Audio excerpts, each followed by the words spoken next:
Right. I don't have any injuries for you. You're healthy and going. The time's yours. Coach, that first question is about you, which I know is a topic we love to talk about. But your colleagues, players, even before this run began, always said you have an aura when you walk in a room that you're in command, you're a leader. What is it that is about you that gives them that impression, and how did you develop and hone that? Yeah, that's a tough question, Matt. I don't take that lightly for people to say that. First of all, I've been put in leadership positions from the time I was younger, as team captain and all that stuff. So I'm very fortunate that way. Don't know where it comes from. Probably the way I was raised. I don't have a very good answer for you. Coach, Natalie Moore from Oxford. A couple of days ago, I had the opportunity to be with Reid and talk to him, and he speaks highly of you. He told me that he doesn't bet, but that if he would bet for the Chiefs because they have you as a head coach. We know all about your history with the Philadelphia Eagles, but can you tell us a little bit more about being with Reid at the Green Bay Packers? Yeah, so it was a great experience. I was there 7 years at Green Bay. Phenomenal organization, great people. I was around great players, Reid being one of them for sure. I felt like when we were together, he'd go down as one of the all-time greats, play his position, and he's done that. He finished up his career that way. Also around Reggie White, who I felt the same way about, Sterling Sharp the same way about. So we had a ton of these real good players there, and just very fortunate to have had that opportunity. I worked for Mike Holmgren there, who at the time I didn't think anybody did it better as a head coach, or I had a hard time believing anybody did it better. And I've been coaching now for a couple of years as a head coach, and I still feel that same way. So, yeah. Coach, sorry to make this a trip down memory lane, but when it comes to your time at Green Bay, under Mike in that staff and being in Super Bowls, what experiences kind of informed you as you became a head coach later on in your career, and what do you think about Mike's candidacy for the Hall of Fame? Yeah, I would vote for him for sure. He'd be well deserved to be in there. Brett's in there, Ron Wolf's in there. So you get the third part of that group that had such a big influence on the success there. It was Mike. So things changed when he came there. And I thought, every year we were there, we were competitive. Went to a couple Super Bowls. So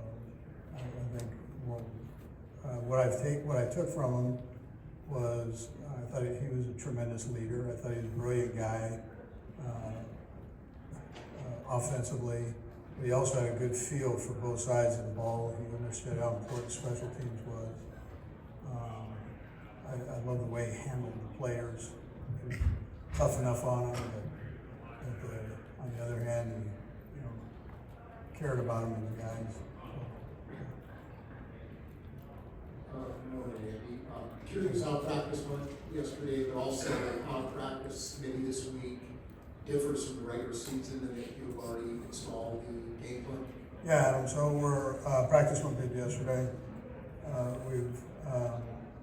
We're just going back through and trying to polish things up here this week. Still working hard, but we're going to polish things up from last week, and it'll be a normal late season Thursday today. Coach, here for Parada, Mexico. Ever since you got Patrick Mahomes, you've been in big front row defenses 9 out of 9 times. What are the intricacies in his game that make you to have such a clear upper hand over him? Is there anything you'd like to share about that, or is it just the fact that you have Patrick Mahomes that he does? Yeah, it's great. It's great to have Patrick Mahomes. I'm not going to slight that part. he's a great player. Will go down, I'm sure, as he finishes his career. He's still young in this thing, but as he finishes his career, he'll be one of the greats, if not the greatest, to have done it. So that definitely helps. I don't want to slight the coaches and his teammates. He's got some good players that he's able to deal the ball to, and whether it's throwing it to him or handing it to him. Big offensive linemen that are helping him out. He appreciates those guys. Took him out to a nice steak dinner the other night, so he appreciates all those guys. And then he's been blessed to have some good defenses that support the other side of him there. So it takes a group, but he's definitely a great one. Yes. Coach, Taylor, one lesson for the boys. Yes, I do. Right. Oh, right. I got the reason there. Recently, on an episode of Western with the Boys, John Gruden said that you were his biggest rival in the play calling in Green Bay. For you, at your point in your career, who do you think is your biggest rival coming out of a head coach standpoint? Play calling wise, like defensively or offensively? Yeah. Well, this guy we're playing this week is a pretty good defensive coordinator. And I feel like I can't get rid of him. It seems like every year, he's once or twice or three times he's there, and he does a great job. And then I always say Bill Belichick, probably the best coach I've ever had a chance to go against, and my career as a head coach. So I've enjoyed watching the Lions this year and the job that their offensive coordinator did there. And now he's the head coach at Chicago. You're doing good though, man. Yeah. Andy, over here. As a historian of the game, with the Hall of Fame selection, Jim Tyre, the legendary Texan chief that played offensive line, and one of the greatest players to not be in the Hall of Fame according to the Clinton people. Just as a historian of the game, just your thoughts on his impact and if he should be worthy of that selection. I missed the first part. Jim Tyre. Yeah. Jim Tyre. Yeah. So you see these guys that get slighted a bit. That aren't in the Hall of Fame. I mean, there's some older guys that with their records, whether it was shortened by war or whatever, that they haven't been able to get in. His is a unique story, but I think that if you just take the purity of his play, I think he should be in the Hall of Fame. So if you kind of exclude the other things, he should be in there. Good morning, Coach. A couple of years ago, Chad Henne went out on top winning the Super Bowl ring as Patrick Mahomes' backup. What did Chad bring to the quarterback room, in terms of experience, and how much did he help out Patrick Mahomes? And then the second part of the question relates to Carson Wentz. You brought him in. He's at a different stage of his career, has an opportunity to learn behind Patrick Mahomes. But yet, I talked to him yesterday. He has a wonderful attitude about where he's at in his career because he's resurrected it. And what does he bring to the quarterback room? Yeah, Chad was a pleasure to have been around. Great leadership ability. I thought he was great for Patrick.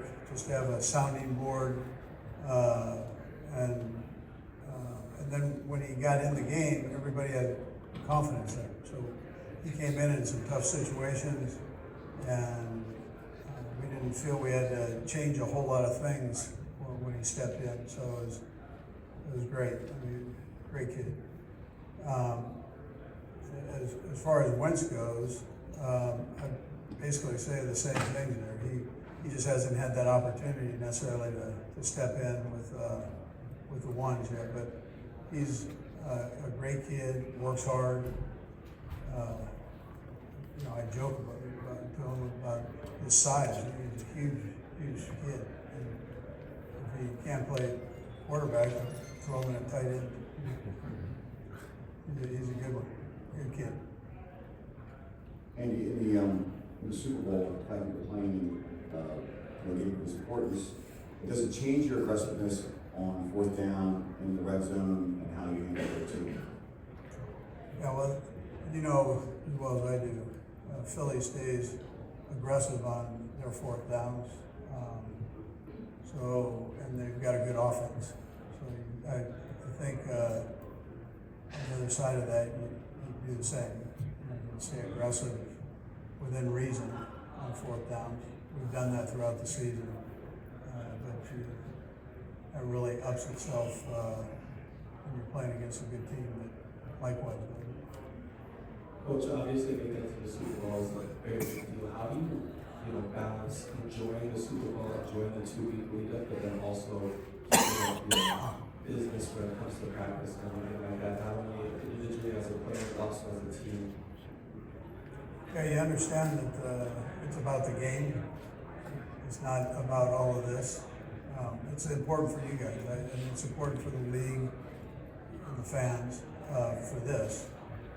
But the most important thing for the football players and coaches is that you function well in the biggest game of the year. And you want to do that every week. But the magnitude of this is there are two teams standing, so we all know that. And you're playing for a championship there. So it's important that you focus in on the game plan, how you handle it, so you can master it by the time you get to Sunday. Coach Reid, over the years, the speedster / deep threat wide receiver has been an integral part of your offense, from Tyree to Nicole and now Xavier, Hollywood. Why do you think this type of player has been so critical for your offense? Well, we've got a good blend of speed and some possession type receivers, if you put them in that box. And then they all complement each other. So to have those guys around Kelsey helps Kelsey. To have DeAndre, Juju, those guys help, and Watson, they help the speed guys too. The speed guys help them. So it's different pitches, if you look at it this way, different pitches that you can throw at a defense. And it allows you to get a little deeper down the field and stretch it vertically. Coach, what have been some of your expectations and goals for players in practice this week, so specifically? Yeah, well, the main one is just go back and make sure we polish up the game plan. And sometimes you can get caught up in when you're back home, hey, listen, we have another week to get ready. Well, no, that's not where we're at. So right now it's Thursday before the game. You got to up the concentration level, make sure that you keep things fine-tuned here. Hi, Coach. You mentioned the Mahomes' O-line appreciation. Can you speak to Jawan Taylor's role as a blocker and the motivator for this offense? Yeah. First of all, he's a great kid.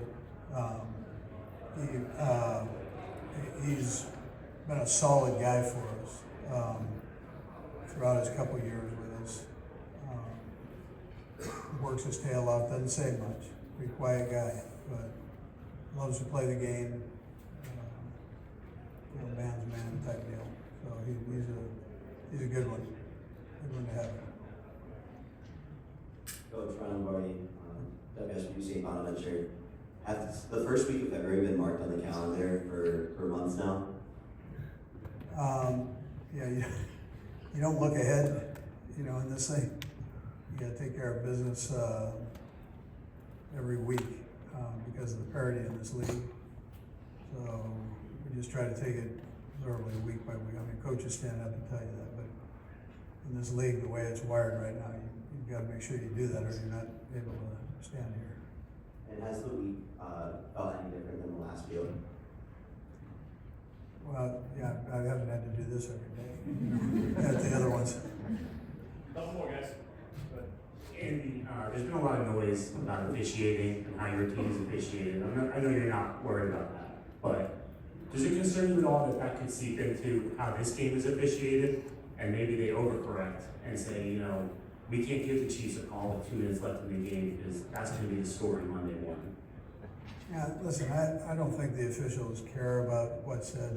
They're doing their job, and they're doing it to the best of their ability, and they don't favor one side or the other. And that's not how this thing goes. It's a good story. but that's not reality of how it works. I mean, you'd be insulting them to think that that's what they do. So they go out and they call it like they see it. There's some, as a coach, there's some I sit there and I go, nah, I don't agree with. There's some I agree with. You know, I mean, that's how it goes. But it does make for a good story. Last one. Coach, hi, over here. Nick Antonakis, WBN Sports in Boston. Very historic chance this Sunday at a three-peat, but not a lot of people talk about the journey to get there. Do you have a specific moment in mind over these past 3 seasons that define your journey so far to the chance at a three-peat this Sunday? No, I would probably tell you no. I mean, it's a conglomeration of all of the hard work that the guys have put in.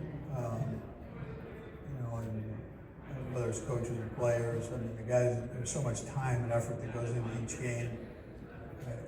I'd equate it to studying for finals where you just completely exhausted that week, mentally, physically, to get yourself ready, and then you go out and you cut it loose. And so they do that 17 times out of the year, 18, 19, 20 if you're lucky. So,